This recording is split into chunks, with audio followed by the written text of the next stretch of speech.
कार्यक्रम के आयोजक महोदय, मंचासीन हमारे महानुभाव अतिथि एवं दर्शक दरगाह में बैठे हुए क्रांतिकारी साथियों, आज हम वैसे शख्सियत की जयंती मना रहे हैं जब 2004 में कोलंबिया यूनिवर्सिटी ने अपना 250वीं वर्षगांठ मनाया,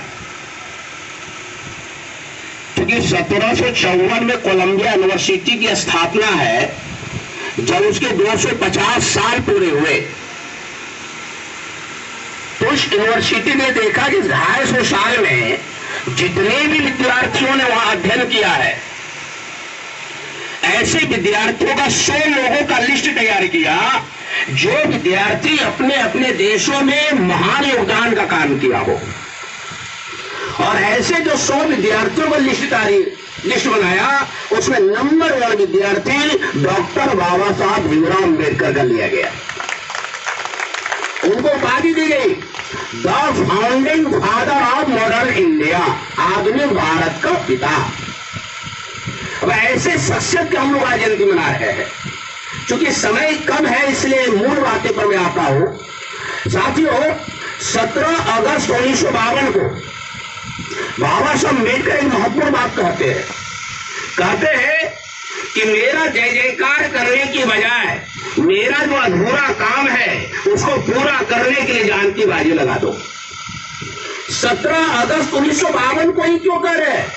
17 अगस्त 1952 को मुंबई के सिद्धार्थ कॉलेज के सभागार में उन्होंने ये बातें कही।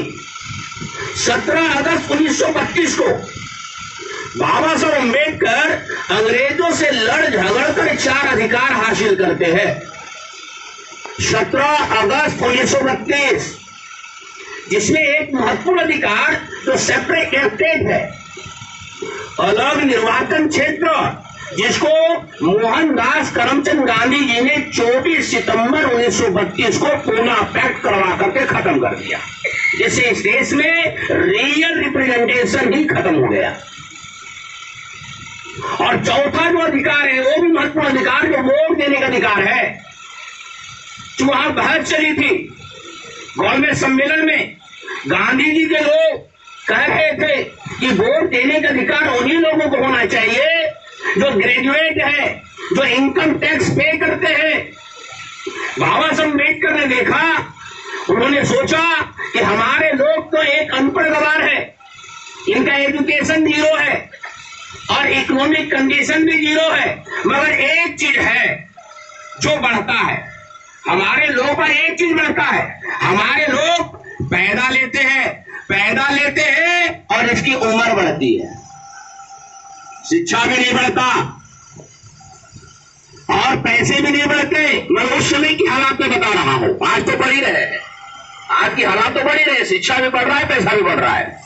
उस समय की हालात में बाबा साहब ने सोचा कि हमारे लोग केवल जन्म लेते हैं और इसकी उम्र बढ़ती है, इसलिए वोट देने का अधिकार उम्र से कनेक्टेड होनी चाहिए। इसलिए आया एडल्ट फ्रेंचाइज डेस्क मताधिकार। तो 17 अगस्त 1932 को जो अधिकार प्राप्त किए, तो 17 अगस्त 1952 को इसका 20 साल पूरा हुआ। 20 साल वो समीक्षा करते हैं, 20 साल हमने क्या खोया, क्या पाया, क्या हमने पाया, क्या हमने किया और कौन सा काम अधूरा रह गया है, उसको पूरा करने के लिए जान की बाजी लगा। तो क्या कहते हैं कि हमने क्या पाया? तो बाबा साहब अम्बेडकर जवाब देते हैं, कहते हैं कि वो समाज को जब भूख लगता था, भूख पेट में लगता है, जब भूख इधर लगता था तो देखता किधर था? आसमान की तरफ, कि कहीं चील कौवे की तो मंडरा रहे हैं कि नहीं। भूख इधर लगता था, देखता था आसमान की तरफ, और जब चील कौवे की मंडरा रहे हैं तो समझा जाता था कि कोई जानवर मरा मुर्गा जरूर पड़ा हुआ है, हमारे लोग दौड़ते थे। साथियों, ऐसे समाज के अंदर मान सम्मान स्वाभिमान पैदा करने का काम किया, पहला काम। जो समाज बाबा साहब अम्बेडकर को कहते थे, बाबा साहब अम्बेडकर के जवाब देते थे, जो बाबा साहब अम्बेडकर को कहते थे, अरे मरे मुर्दे क्यों खाते हो, तो लोग कहते थे अरे मरे मुर्दे नहीं खाएंगे तो क्या भूखे मर जाए। वो अच्छा अंग्रेजी पढ़ के आगे लंदन सभी को सिखा रहे हो। ऐसा बोलने वाला समाज, ऐसे समाज के अंदर मान सम्मान स्वाभिमान चेतना पैदा करने का काम किया। ये पहला काम, सबसे बड़ा काम हुआ। दूसरा काम बताते हमने, वो एक दूसरा काम किया। ये जो पार्लियामेंट देख रहे हो, संसद भवन, इस संसद भवन में हमारे लोगों को झाड़ू देने के लिए रखा नहीं जाता, झाड़ू देने के लिए भी रखा नहीं जाता। वहां पर मैं आप लोगों का एक मंत्री बिठा दिया हो, अर्थात राजनीतिक अधिकार भी प्राप्त किया।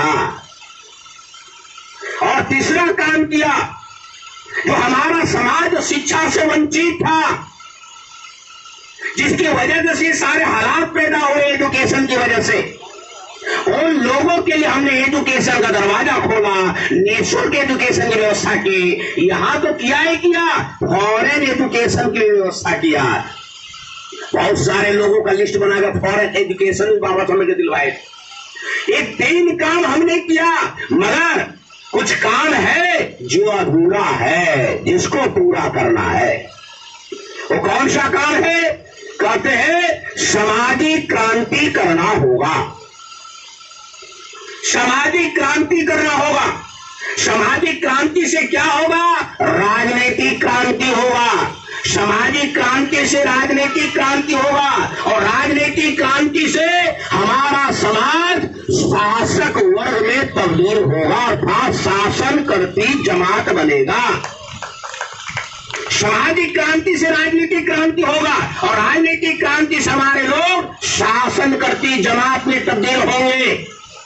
आप पढ़े होंगे कि बाबा साहब अम्बेडकर मद्रास गए और वहां जाकर उन्होंने कहा, अपने समाज के लोगों को कहा, अरे जाओ जाओ अपने घर में जाओ और दीवारों पर लिखो, हम इस देश का शासन करती जमात है, जमात बनना है, शासक वर्ग में तब्दील होना है। ये राजनीतिक क्रांति से संभव होगा, और राजनीतिक क्रांति से शासन करती जमात होगा, और शासन करती जमात से क्या होगा? व्यवस्था परिवर्तन होगा। जब हमारे लोग शासक वर्ग में तब्दील होंगे, तब जाकर व्यवस्था परिवर्तन करने लायक होंगे। मगर सामाजिक क्रांति कैसे होगा? सामाजिक क्रांति होगा आचरण और व्यवहार के परिवर्तन करने से होगा। जब आपका आचरण बदल जाएगा, व्यवहार बदल जाएगा, तब जाकर सामाजिक क्रांति होगी। मगर आचरण व्यवहार कब बदलेगा? पहले इधर बदलेगा, पहले विचार बदलेगा। हमारे लोग विचार नहीं बदलते, हमारे लोग आचरण पर अटक करते हैं। अरे टीका क्यों लगाया, ये क्यों बांधा, ये 33 करोड़ को घर में क्यों टांगा? अरे ये आचरण है, ये व्यवहार है, इधर बदल दो 33 करोड़ धाराशाही हो जाए। इसको बदलने की जरूरत है, विचार परिवर्तन करने की जरूरत है, वैचारिक खुराक देने की जरूरत है। इसलिए बाबा साहब अम्बेडकर कहते हैं वैचारिक क्रांति करना होगा। जागृति की जोत निरंतर जलते रहनी चाहिए, तब होगा वैचारिक क्रांति। जब विचार बदल जाएंगे, आचरण ऑटोमेटिक बदल जाएगा। तो साथ ही काम करना होगा सामाजिक क्रांति। दूसरा काम बताते हैं कि जाति विहीन समाज की रचना करना होगा। जाति विहीन समाज की रचना करना होगा। हमारे लोग कहते हैं कि जाति विहीन समाज कैसे बनेगा, जाति व्यवस्था कैसे नष्ट होगी? तो लोग कहते हैं अंतर जातीय विवाह से हो जाएगा, अंतर जातीय भोज से हो जाएगा।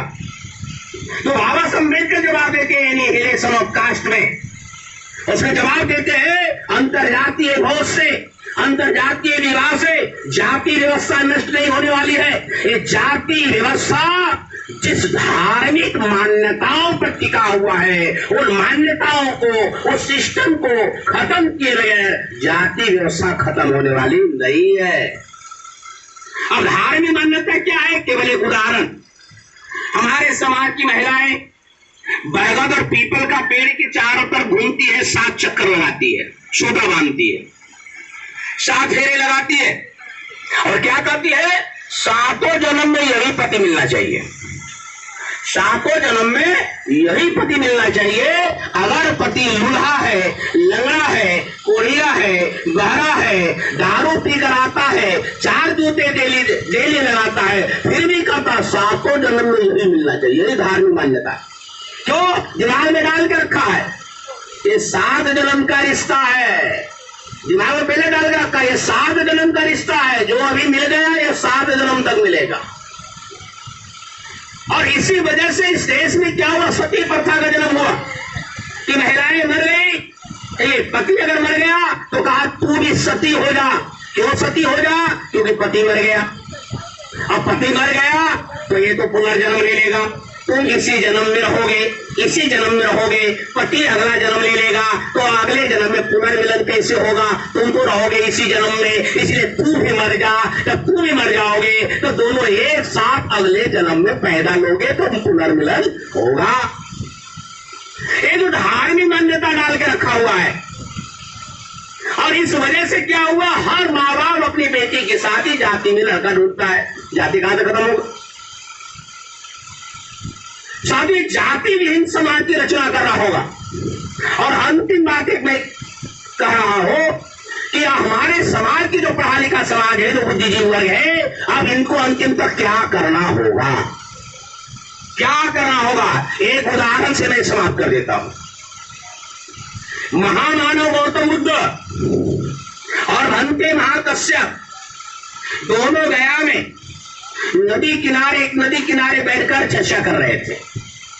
भंते महाकश्यप कहते हैं बुद्ध से कह रहे हैं इन हमारे समाज में अन्याय, अत्याचार, शोषण, दमन क्यों हो रहा है?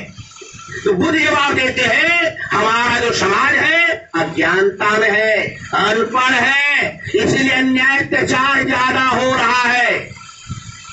पढ़े लिखे लोगों की बनस्पत अनपढ़ों पर अत्याचार ज्यादा होते हैं।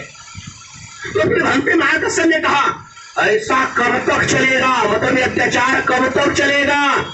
तो बुद्ध जवाब देते हैं जब तक हमारे लोगों में अज्ञानता रहेगा तब तक ऐसा ही चलता रहेगा।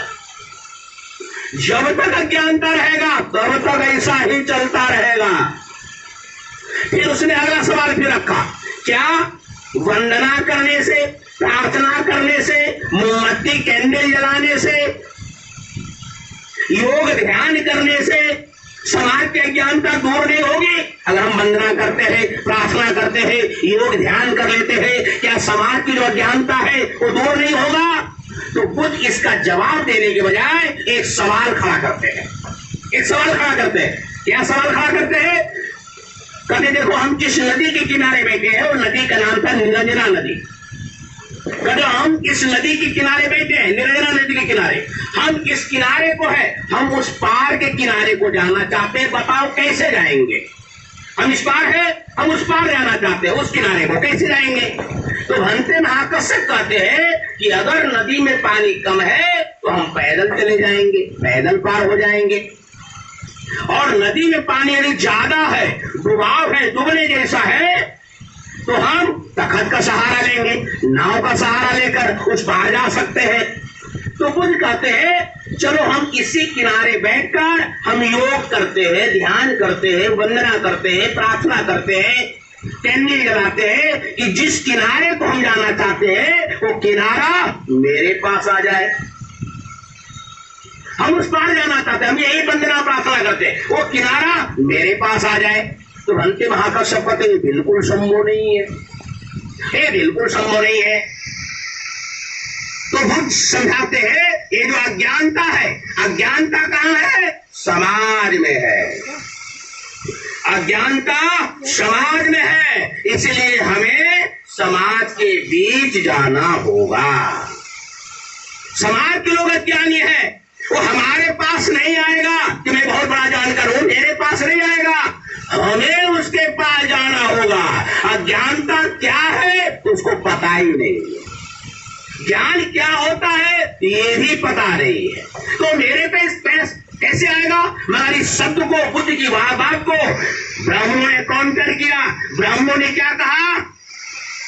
प्यासा व्यक्ति ही कुएं के पास जाता है, प्यासा व्यक्ति कुएं के पास जाता है, कहने का मतलब अज्ञानी आदमी ही ज्ञानी के पास जाएगा, ऐसा ब्रह्म लोगों ने कहा। बुद्ध कहता है नहीं, उल्टा, ज्ञानी आदमी को अज्ञानी के पास जाना होगा, क्योंकि अज्ञानी को पता ही नहीं ज्ञान कौन सी चिड़िया का नाम है। इसलिए हमें समाज के बीच जाना होगा। इसलिए बुद्ध समझाते हैं, इसी वजह से हमने भिक्षु संघ बनाया, भिक्षु संघ बनाया और भिक्षुओं को आदेश दिया, जाओ कहां? समाज में जाओ, समाज में। और क्या कहा? जब खरे चारिकम बहुजन हिताय बहुजन सुखाय लोकानुकंपाय तानुताय आदि कल्याण मध्य कल्याण और अंत कल्याण। आपको समाज के बीच में जाना है, चारिका समाज का करना है और उसको तैयार करना है, समझाना है, बहुजनों के हित के लिए, कल्याण के लिए समझाना है। अर्थात हम पढ़े लिखे लोगों को समाज के बीच में जाना होगा। अगर हम महापुरुषों की जयंती मना रहे हैं, अगर जयंती मना रहे हैं तो जयंती के अवसर पर हम लोगों को एक संकल्प लेना चाहिए कि हम प्रत्येक दिन किसी न किसी एक बंदा को तैयार करेंगे, एक व्यक्ति को तैयार करेंगे और छुट्टी के दिन किसी गांव में जाएंगे। अगर हम ऐसा करते हैं तो निश्चित तौर पे हमारा समाज तैयार होगा, तो महापुरुषों की जयंती मनाना सार्थक होगा। साथियों, ऐसा आप लोग करेंगे, ऐसी उम्मीद आशा विश्वास करता हूं। आपने हमारी बातें ध्यानपूर्वक सुना, सभी को धन्यवाद, आभार। जय भीम, जय भारत, जय मूल्यवासी, नमो बुद्धाय। धन्यवाद।